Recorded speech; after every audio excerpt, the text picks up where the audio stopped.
रमीज़ भाई मुझे बहुत गौर से देख रहे थे। इनकी नज़र मेरे मम्मी पर जा रही थी। मैं समझ चुकी थी कि रिमशा के साथ क्या होगा। मैं खुद अपने ही जाल में फंस गई, लेकिन अब कोई फ़ायदा न था।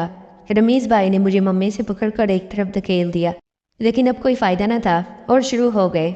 मेरा नाम सानिया है, मेरी उम्र 18 साल है, मैं लाहौर में रहती हूँ। मेरे अब्बू दुबई में काम करते हैं।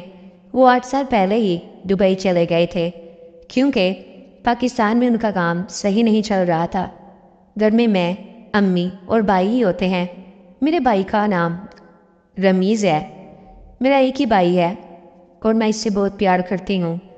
इस वक्त की बात है जब मैं और भाई मैट्रिक के पेपर देने के बाद घर में फ्री थे और आगे कॉलेज में एडमिशन के लिए इंतज़ार कर रहे थे। मैं इंतहा की खूबसूरत हूँ। मेरा सामान बहुत बड़ा है।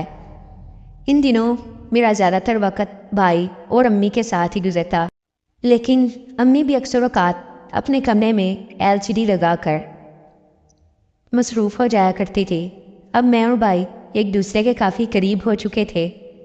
मैं भाई की अच्छी दोस्त बन चुकी थी। एक दिन भाई ने मुझे कहा, "आपी, आपकी जो दोस्त रिमशा थी वो तो गायब ही हो गई है। कॉलेज के बाद तो कभी मैंने इसे देखा ही नहीं।" मैं हंस पड़ी और कहा, "अरे यार, वो इधर ही होती है। परसों अभी वो मुझे बाज़ार में मिली है।" मैंने भाई से पूछा, "खैर तो है? अगर कोई बात है तो मुझसे शेयर कर सकते हो।" भाई ने मुझे बताया कि मैं रिमशा को पसंद करता हूँ। वो मुझे बहुत अच्छी लगती है। मैंने रमीज़ भाई से कहा, "रिमशा को इन बातों में कोई दिलचस्पी नहीं है। वो तो अपनी पढ़ाई पर बहुत फोकस करने वाली है और तुम तो मुश्किल से पास होते हो।" जब मैंने ये कहा तो मेरी हंसी निकल गई। रमीज़ भाई ने कहा, "मैं सीरियस हूँ आपी।" तो मैंने कहा, "चलो, मैं इसे कल बुलाऊंगी।" रमीज़ भाई बहुत खुश हो गए। मैंने रिमशा से फ़ोन पर बात की और इसे कहा कि यार हमारे घर आ जाओ, काफ़ी देर हो गई है, हमने बैठकर गपशप ही नहीं की। अगले दिन दोपहर को रिमशा हमारे घर पहुंची। मेरे भाई ने दरवाज़ा खोला। मैंने रिमशा के लिए अच्छी सी चाय बनाई। फिर हम दोनों मेरे रूम में चले गए। फिर हमने काफ़ी टाइम अपनी पुरानी यादें ताज़ा की। अपने कॉलेज के दिनों को याद करने लगी कि वो कितने अच्छे दिन थे। अब न जाने यूनिवर्सिटी में कैसे दोस्त बनेंगे। मैंने रिमशा से कहा, "मुझे तुमसे एक फ़ेवर चाहिए।" तो वो बोली, "कैसा फ़ेवर?" तो मैंने इसको बताया कि रमीज़ भाई तुम्हें लाइक करते हैं, इसे तुम अच्छी लगती हो।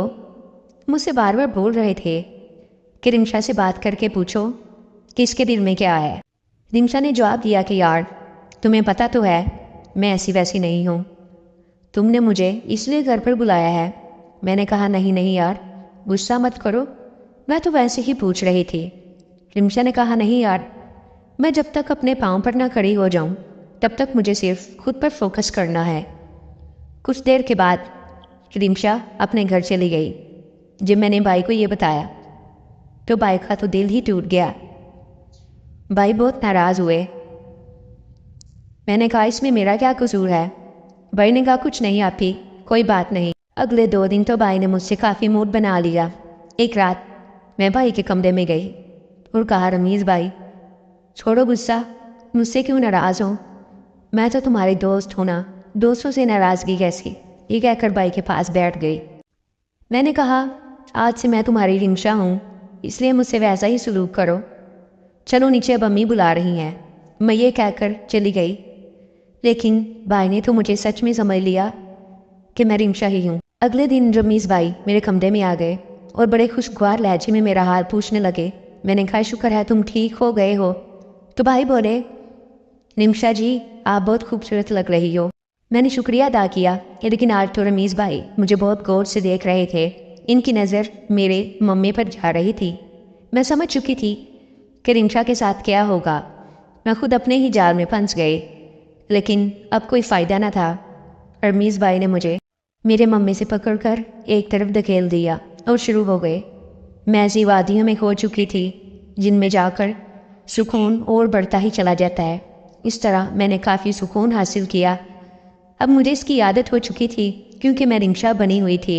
इस तरह रमीज़ भाई ने गुज़रते दिनों के साथ रिमशा से सुकून दिया। دوستو اگر آپ کو میری ویڈیوز اچھی لگ رہی ہیں تو لائک ضرور کیا کریں اور کمنٹس پر اپنی رائے کا ضرور اظہار کریں. شکریہ.